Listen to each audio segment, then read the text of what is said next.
For absence, we have got them from the General Manager who has said sorry but he can't be here, so our Town Clerk is going to be everything tonight. So. And we have one from Councillor Irvine, sir. Okay, thank you very much. Declarations of interest, you all know this by now. If there's anything you feel that is coming up that you think you need to declare an interest, then please do so. And if you don't declare it now and you find in the meeting there is something you need to declare, then please declare at that moment. Are there anybody who wants to declare anything at this time? Okay, thank you very much. Minutes of the council meeting. This is to confirm the minutes of the meeting of the Tavistock Town Council, which were held on the 30th of May. Anybody, any thoughts? I think the Town Clerk wants to say something about the co-option, but Councillor Moody, yes. Just as a matter of correction, regarding the Devon County Councillor's report, where it's recorded that we discussed 20-mile-an-hour speed limits in the county. It's not the county, it's in Tavistock that we discussed the issues about 20-mile-an-hour speed limits. And I'd just like that amended to reflect that. Thank you. Okay, thank you. Right, Town Clerk, do you want to say about the cooperation? Yeah, it was just really by way of an update in relation to the note to minute number 43. We received notification from the returning officer of the Borough Council that an election had not been called. Therefore, we do have two co-options which are now going to be taking place. We've placed a notice in the Tavistock Times. There's notices on the website.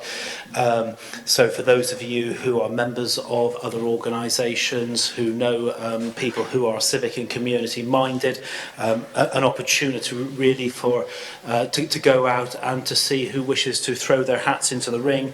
We have invited responses by the 14th of July. There is an application form on the website or otherwise that can be accessed by calling the office. We did invite the Tavistock Times to do a comment piece on it, and we gave them a press release, but they did decline to do that. So, sorry, the press release. Oh, I apologise. Things have clearly moved on. I hadn't caught up with events. That must have happened yesterday. So my thanks to the Tavistock Times for picking that up, so that we've got that alongside the notice which is in there. So that really covers it off. If you are aware of people who are civic and community minded and could make a contribution, please let them know. Thank you very much. Okay. Any matters arising that are not otherwise going to be dealt with in the agenda? Okay, can we confirm those minutes? All in favour? Thank you very much. Public representations and questions. We haven't got any questions today. Items requiring a decision. Annual governance statement. I'm going over to the Town Clerk for this, who will explain what this means to particularly the newer members. Thank you very much, Mr. Mayor. We have a series of obligations which are placed upon us by the regulation of the sector. But before we come to those, you do have a copy of your internal auditor's final report for the last financial year. You will see that in connection with that there are three particular recommendations which he has made and which your officers are agreeing to. So we would invite you first of all to agree that we action those as identified by the internal auditor on his audit inspection. And if you're happy to do that, I'll then sort of go on in relation to the next steps, because the next step is to take the opportunity to look at the what's called the annual governance statement. So that's the document in your paperwork which is called section 1, which hasn't been filled out. And just to give you a little bit of context as to what that relates to, obviously it relates to the financial affairs of the authority in terms of how it's managed and run. But this is very much, if you like, where we come to it at the end of the financial year.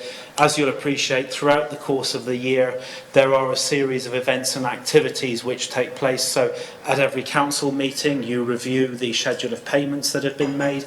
At every council meeting, you consider a phased budget report in order to consider performance against budget and compliance in areas of overspend and underspend. We have the annual budget setting process, which looks in in great detail at what we're anticipating we're going to be spending.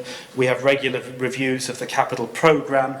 We have 3 audit visits a year from your internal auditor, and of course, although he's called your internal auditor, he is a professional person who is engaged from outside of the organisation. You have the annual external audit, which is undertaken of the council and its financial affairs, currently by PKF Littlejohn. We have in place an external sector specialist in terms of providing accounting advice for how we actually manage our accounts. You've got your financial regulations in place, you have your assurances in place, you act in accordance with legal advice, and you have other advisors in relation to areas such as human resources and health and safety. So these form the framework, if you like, which we come to when we get to this stage of the financial year. And clearly, unless something has come up very recently, which is material, essentially, unless those have flagged something, that should help to inform what your responses are to the annual governance statement that's before you. So, because we are required as a council to give attention to each of the questions which are listed here, if I may, Mr. Mayor, well, first of all, can I say, are there any questions in relation to the internal auditor's statement before we go on to the annual governance statement? It was good.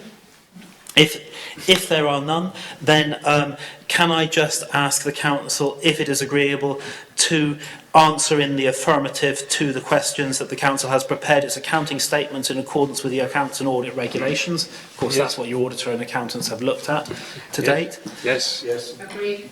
Secondly, that we've made proper arrangements and accepted responsibility for safeguarding the public money and resources in the council's charge. Yes. Agreed. Thank you. Thirdly, that the council has only done what it has a legal power to do and has complied with proper practices in so doing. Yes. Thank you. That during the year we gave all persons interested the opportunity to inspect and ask questions about the authority's accounts. Agreed. Thank you. That we considered and documented the financial and other risks the council faces and dealt with them properly. Yes. Agreed. Thank you. That we arranged for a competent person independent of the financial controls and procedures to give an objective view on whether internal controls meet the needs of this smaller authority. That's your internal auditor, of course. Agreed. That we've responded to matters brought to its attention by internal and external audit. Agreed. Thank you. And that we've disclosed everything it should have done about its business activity during the year, including events taking place after the year end, if relevant. Agreed.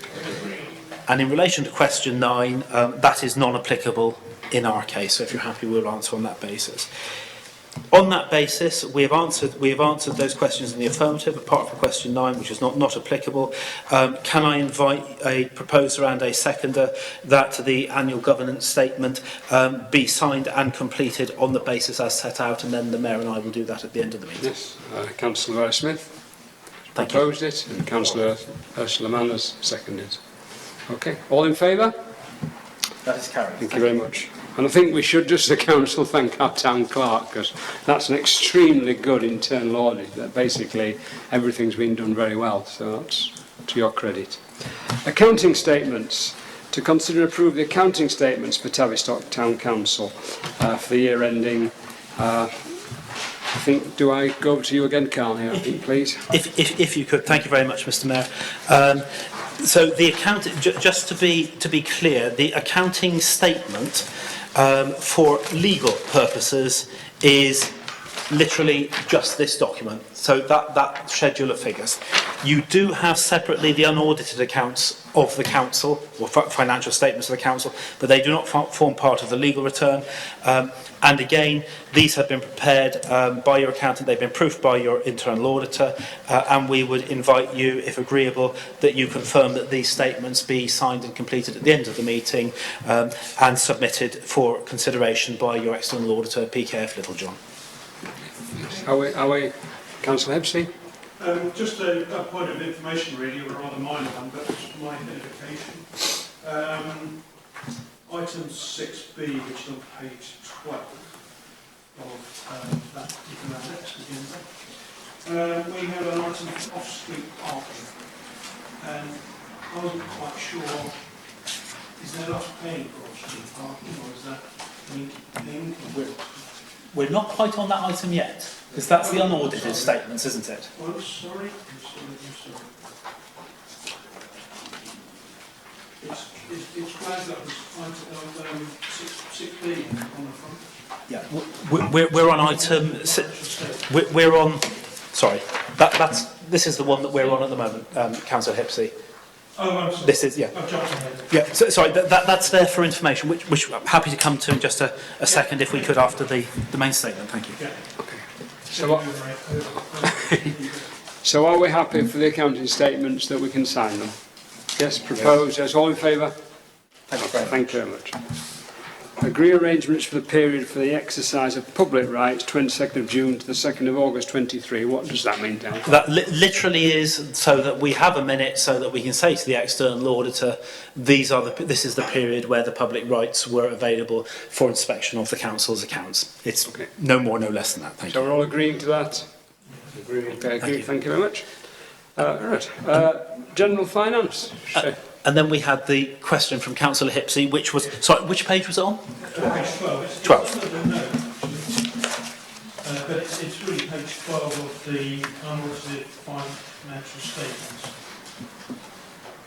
And it refers to off-street parking about halfway down the page. And I was just wondering whether that was an outgoing, any income. Are we spending money on Yeah. £11,000 on That- off-street parking? That would be costs associated with, in our case, principally the Guildhall car park, but of course it could well also be other areas where we do have parking, but principally that's going to be costs associated with the Guildhall car park, So because that's our main off-street parking area. infrastructure costs.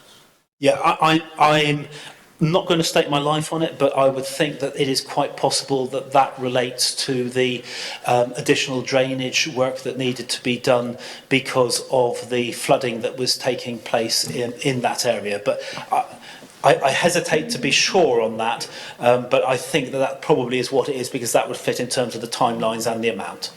If it's infrastructure costs, that answers my question. Thank you very much. Thank you very much. Any other questions? Okay, thank you very much then. So let's go to general finance, schedule of payments to consider and endorse the monthly accounts as of the 31st of May. Any questions on those?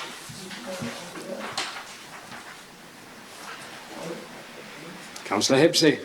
Sorry to be a bore, but there are, again, as a newcomer, I probably don't understand what's going on here, but I noticed that oh, I'm terribly sorry, I should be doing that, shouldn't I? Pardon? Yeah. Oh, I'm terribly sorry, yes, I'm being very bad this evening. Again, we have a list, I think it's on the first page. Public relations, we spend nothing on public relations. Is that correct? And That's the next item, apparently. oh, I'm doing it again. I'm terribly sorry.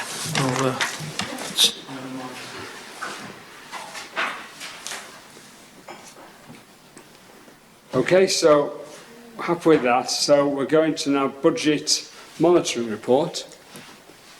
And I will answer Councillor Hipsey's item. Yes. We have a provision in relation to public relations. It is not necessarily intended as being what I call a routine operating cost, but we have, as you'll be aware, in the last 3 years had some significant areas of interest within the town through national media and other interventions.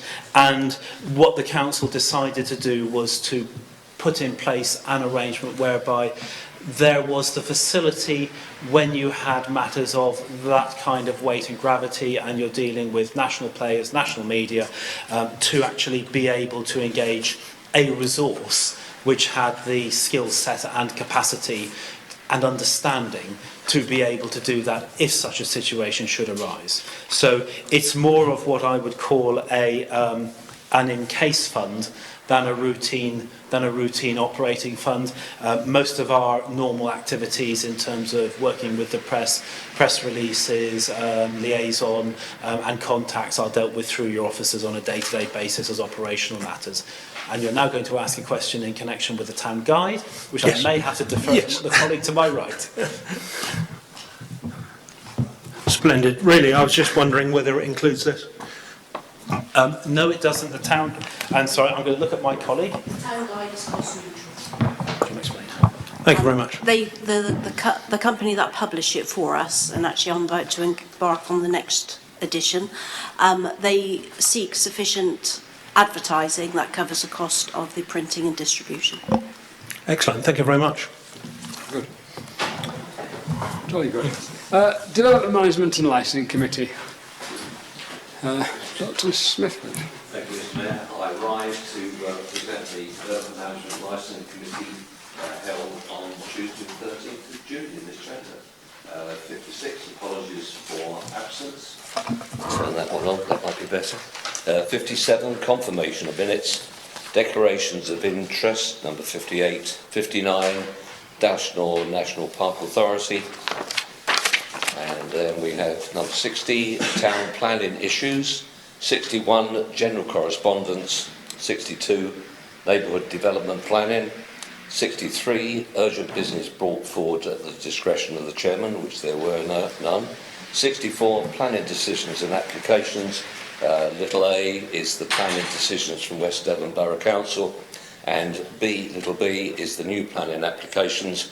And the recommendation is that the views of the town councillors listed in Appendix B be passed to the local planning authority for consideration. That's it, Mayor. And may I say thank you to Councillor Monroe for chairing the meeting in my absence on that day. Thank you. Thank you very much. So we're proposing those, yes. Do we have a second? Yes, we do. All those in favour, please, of that recommendation? Thank you very much. Surface reports. To receive for information the following surface reports, of which you should all have them now. General Manager's report. Any questions, all of which are going to be fielded by the Town Clerk? Yes.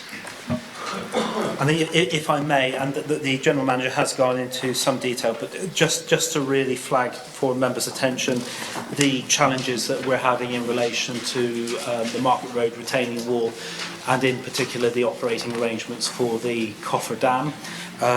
It has not been a straightforward process. We've struggled to be able to pump it out. We've had the subcontractors back to look at it again. We've also subdivided the Coffer Dam now into 3 zones in order to assist with that.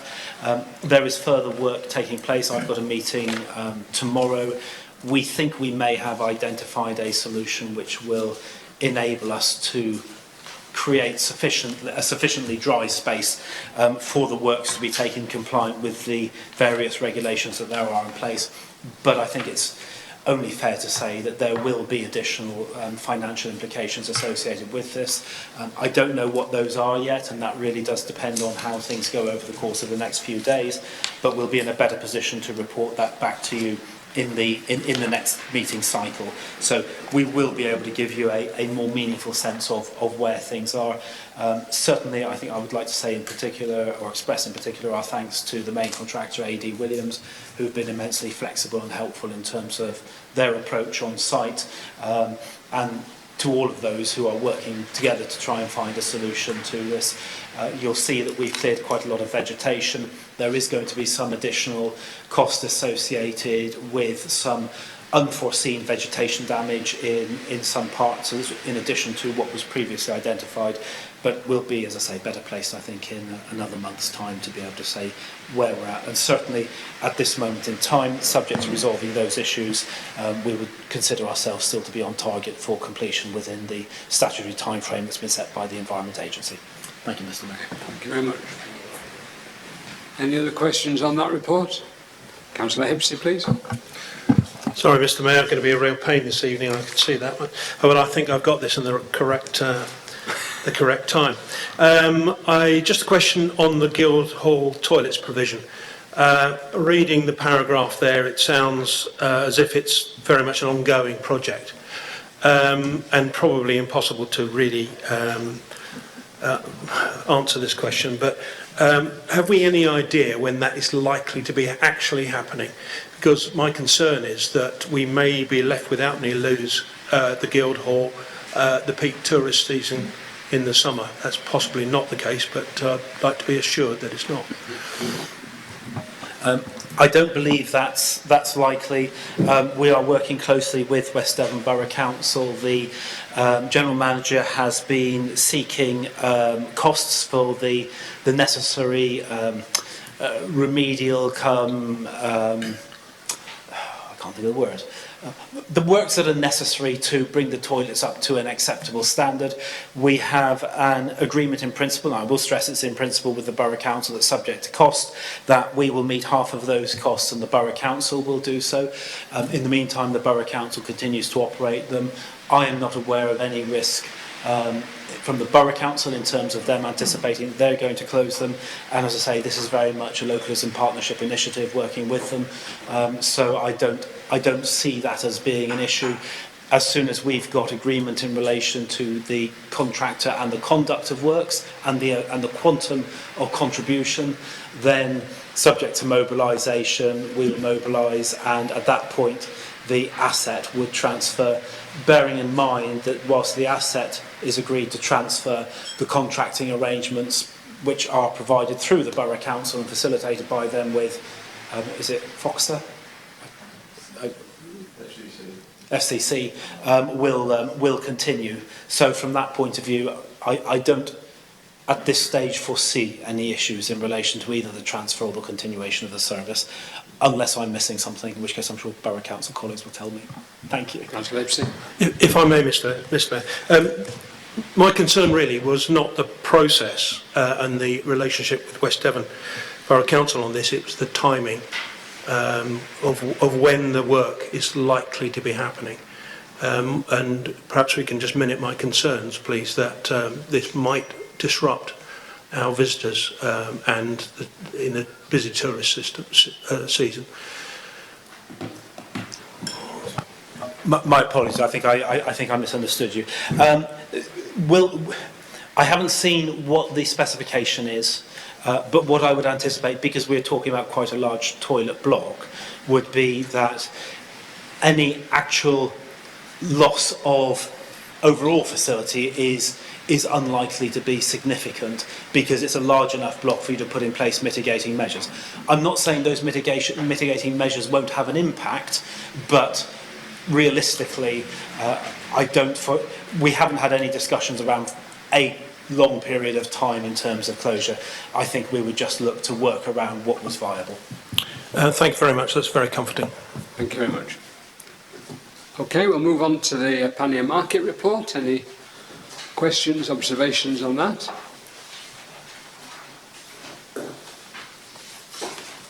Councillor Ewings. I just want to say that I think it's great news that with the Barclays pod coming in, I do understand that some of the other towns who have lost their Barclays are doing the same thing. Cornwall are introducing it into markets.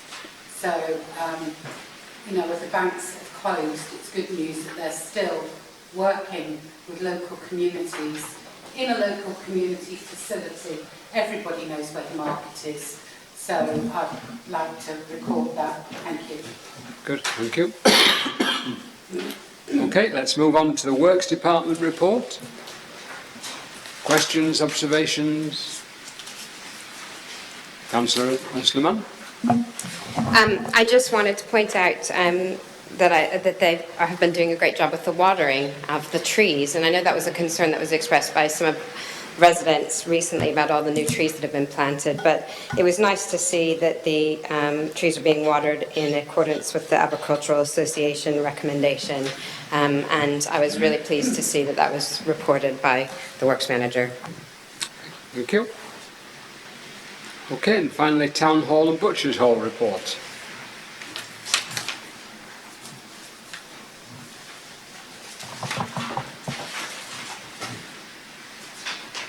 Okay, yes, Councillor Mann. I just wanted to say thank you to the General Manager for circulating the Town Hall brochure, which everybody should have got in your email. If you haven't had a chance to take a look at it, it came out today. And that was done in-house, and I think it's a real improvement on the last one. Yes. Yes, it's very good, isn't it? Yes, very good. Good. Finance and other matters. To receive for information the following report of the Assistant to the Town Clerk. Anything else you want I to say? don't have at this anything to add. No. Thank you. Notes on the Town Hall and Markets Consultative Group meeting on the 6th of June. We've got those minutes. Any comments, thoughts? Councillor Hipsey? Yes. Item 4B at the bottom of page 1 on that agenda item. It's a question regarding the bid manager. This, as I remember, it was all about Wi-Fi, but it doesn't seem to mention that at all. The paragraph I'm referring to was about whether the Wi-Fi would include the Pannier Market. So perhaps we can just amend that, please, to have some sort of reference to Wi-Fi there. Do you want to say something about it? Yeah, I mean, as you say, in relation to 4B, we could add, you know, stage 1 of Wi-Fi in the town could. Exactly that, thank you. Thank you. Okay, let's move on. Councillor Moody's report, which you've all got. Thank you for that, Councillor Moody. Any other questions for Councillor Moody with his West Devon hat on? No? Okay, thank you. We haven't got a report from Councillor Sellis today. Notes of the Southern Links Committee meeting enclosed.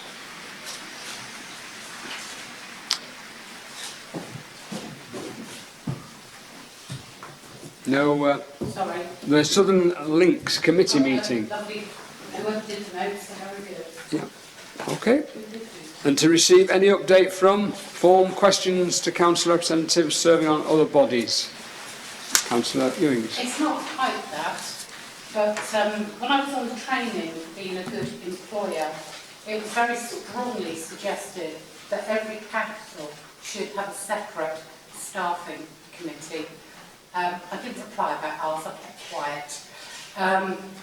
But it seems to be the person who was leading the course was very clear that staffing should be kept separate and things like that, which then brought to mind when we used to have A and B committees.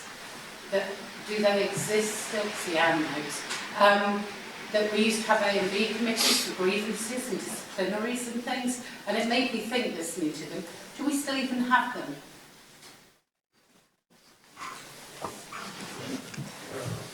Tavistock Town Council has a long and interesting history in relation to staffing committees. The reason we don't have a staffing committee is because when this was last considered by the monitoring officer of the Borough Council, it was, and some of the members who've been here for a while will recall the reasons why. For reasons I certainly won't go into in a public meeting, it was strongly recommended that the council do away with the staffing committee, and we did that. As you rightly point out, there are still some functions. If you have staffing appeals, if you have tribunals, those sorts of things, and we have separate arrangements within our constitutional framework, which mean that we can appoint a panel of people to deal with, in exactly the same way as you would with a complaint, to deal with stage 1, and then you have a separate panel that you would appoint to deal with stage 2 from identified members on identified committees or identified parts of the council. So we have covered off all the ancillary requirements. The Budget and Policy Committee performs the function of staffing committee. So as members who were on the council last time round will be aware, when we come to consider things which relate to the operation of the council's job evaluation scheme, when we consider other staffing matters as and when they arise, contracts of employment, the operation of the Green Book, which underpins the contracts of employment, the staff handbook and council policies in relation to staffing, those are all delivered through the Budget and Policy Committee. So you do have a committee tasked with staffing, but it is also tasked with other responsibilities as well. So we deliver it in a slightly different way. But in terms of compliance with good practice, we do that, and we also work very closely with South West Councils, which is the employers' organisation for local government in the South West. It's a membership organisation for up to Devon County Council and Cornwall Council size and down to our size. And so we have specialist resources available to support and to assist us in areas such as that. So we do deliver it, but we deliver it in a slightly different way. Cool. Thank you. Right. Feedback from members following their attendance at training sessions. We've already got one. Is there anybody else? I'd like to say it was very informative. Good. Okay. Right. To receive such communications or reports as may be submitted by the town mayor, there isn't anything, but urgent matters. Councillor Mann wants us to have a little bit of a chat about a meeting she's got later in the week about Shared Prosperity Fund. She'll explain all about it, but she just wants some feedback from the council as to what they see as ways of we could usefully as a town spend some levelling money that might be coming. Councillor Mann. As you know, I'm the DALC representative, and I'm going to a meeting on Thursday, and I got this yesterday from Cara Stobart, who is the person who runs DALC, and she has asked us as members to bring to that committee any information or opinions that we have around the Shared Prosperity Fund in recent years. This is part of the devolution deal for Devon, so it will be a fund that can help fund different things. It's not likely to be a terrible amount of money, and Cornwall got quite a lot of money, I think 155 million or something, but we are likely to get something much less than that as a county. However, and usually that goes to the county that's being devolved to, and then it would go out to the local authorities, potentially. What Cara has asked in particular, because DALC represents parish councils and town councils, is she's asked us to look at what town and parish councils might want funded, and whether or not there could be a direct link to town and parish councils with that money, rather than having to go through another layer, which is the local authority. And she's put it this way, and I'll just read it to you, what she said, because I don't think I should paraphrase. So what would be really helpful for me would be to get a steer from yourselves as to what you might like to see from future SPF funding. What activities would you like to see funded? Do you want funding and delegated authority where needed directly, or prefer to work in collaboration with local authorities? Are there any discretionary services of local authorities you are keen to deliver yourselves? Are there any other services that you are interested in? Please come to the meeting with a few ideas if you can. So I just thought I would bring that out to this forum. Now, if you haven't had very much warning, and I only got it yesterday, so if you can't think of anything at the moment, I'm quite happy to receive any ideas via email tomorrow, because the meeting isn't until Thursday. Again, we're not talking about large amounts of funding necessarily, and I'm not sure that the town council for us is going to be one of the big recipients if it's small pots of grant funding for things like community activities and stuff like that. But I'd like to make sure I represent everybody's ideas, so I wanted to bring that to you.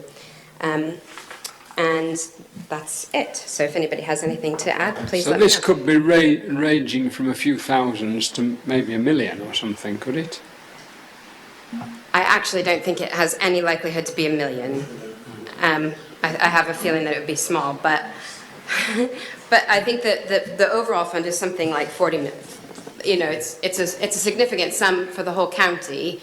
What is likely to then end up going to town and parish councils? To town and parish councils, I don't know. There are other bodies that could get things from the Shared Prosperity Fund, so there could be charities and community groups and other entities that will also be able to, ask for funds from Devon County in that way. So I think this is just an idea stage, really, and it would be good. Obviously, I'll report back at the next meeting as to what other town and parish councils who are on the larger committee say that they are interested in as well. Okay, thank you. Councillor Squire, please. Thank you, Ursula Mann. I didn't really understand a word of that. So could Could Ursula Mann do a brief summary by email for me to see tomorrow? That would be very helpful. I suspect others may appreciate the same. Thank you. Anybody got any immediate thoughts? I'd like a skate park, I'll be honest. And consistent. Councillor Ward? No, thank you, Mr. Mayor. I just feel we ought to take heed of what Pamela Smith said in her moment of quiet reflection, where she put the young people of the town right at the top of her list of concerns. And I'm not coming forward with any specific suggestions at this stage. Some of you are more involved with working with young people than I am, but I would like to see that. Something for the young people as being a headline topic for us to consider under this heading. Yeah. Yes, whether it's basketball courts, football, five-a-side courts. Yeah. Councillor Hipsey. I think what springs to mind, as far as I'm concerned, is my concern about the renovation of Bannerwell Street Play Park. I know we have plans afoot to improve that, but I remain concerned about the surface that is being planned for that play park, and the possibility that it might end up as a sea of mud. That might be, and again, thinking about what Deputy Mayor said, I think that might be a worthy cause. I don't think it'd be desperately expensive either. Okay. Yes, Clive. Just on a related but slightly tangential note, and I'm going to look at Councillor Johnson when I say this, so just in case I've got it wrong. I know it's been mentioned before in relation to young people that significant amounts of young people's services have been relocated by Devon County Council to Oakhampton and away from Tavistock. In the context of thinking about young people, would you wish to, and the conversation so far has been about kind of the bricks and mortar and the fabric, and that's absolutely fine, but would you also wish to include in that young people's services and bringing them actually closer to young people so that they can engage with those in and around their community rather than having to travel perhaps?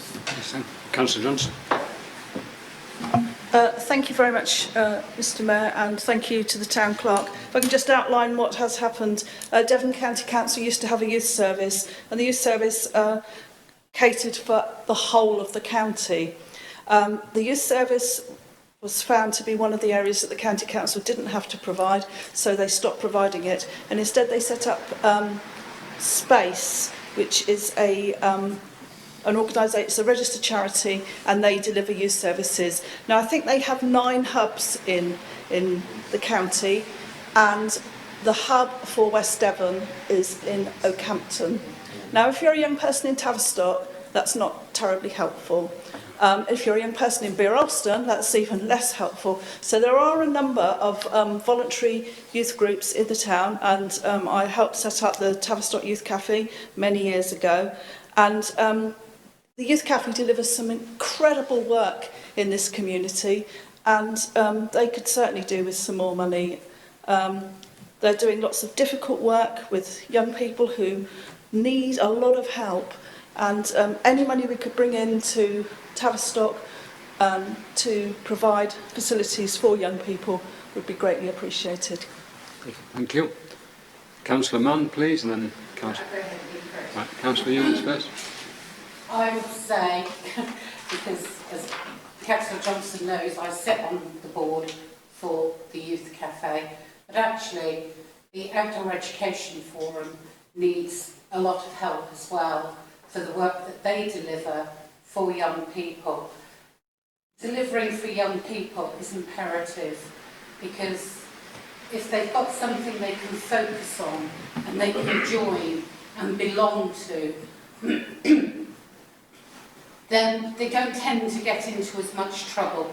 You know, if young people have got sport, music, exercise, things that they enjoy, the moors and things like that, 10 tours, the challenges of Duke of Edinburgh, if you've got young people into those sort of activities, you know, that's where young people prosper, there is a lot less likelihood they will turn to drugs or alcohol and things like that. The swimming club is another one.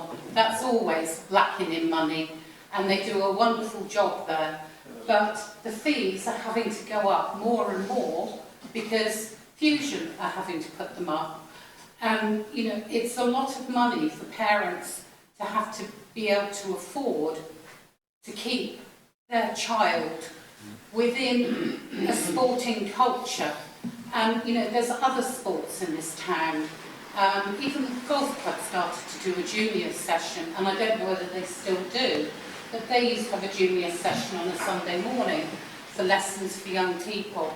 I think if we could sort of say, if every group in Tavistock, you know, be it the cricket, and I know there's cricket juniors, but if every sport in this town had really good work with young people to come through, you know, Stannery Brass Band always give young people an instrument to take home, to learn on, to come and have the lessons on a Wednesday evening, and then they get to join the big band.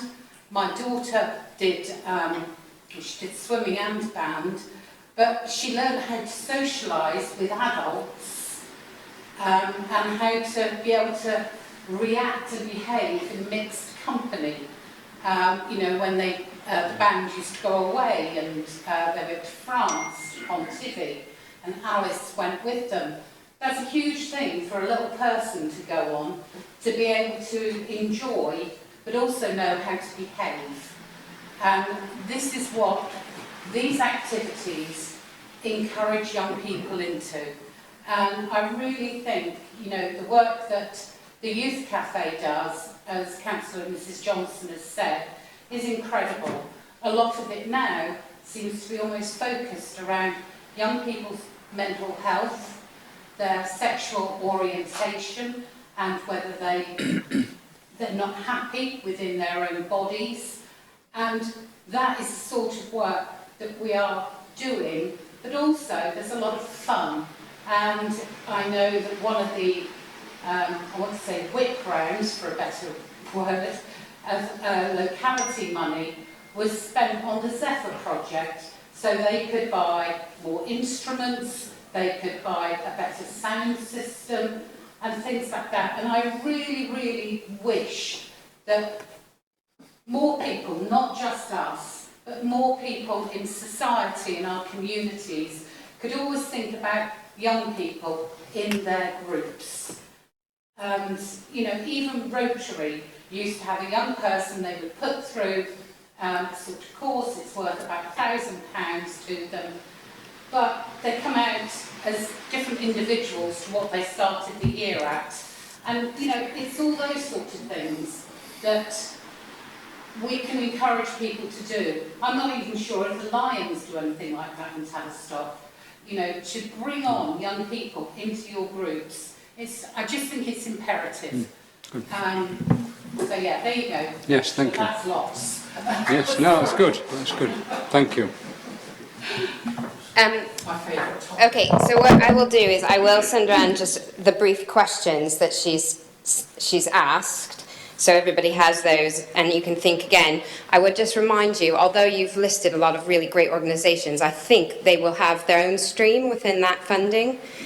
So I will reiterate that we want that for our local community groups, but I think this was thinking more around what a local council might want the funding for, so what we would then put it into, if that makes sense. So I just want to separate the two in that sense in your minds, like whether or not I'm representing us as a council, not as, you know, but I will forward that we're very keen for it to also go to, you know, other organisations that support youth, because that is obviously key. So I'll send that around tomorrow. If you could get an email to me by noon on Thursday, then I can make sure to be able to include whatever you've forwarded. All right? Thank you very much. I think that was a useful discussion, was that? Let's hope we can move it forward. Good. Exclusion of press and public, please. Over to part 2. Thank you very much.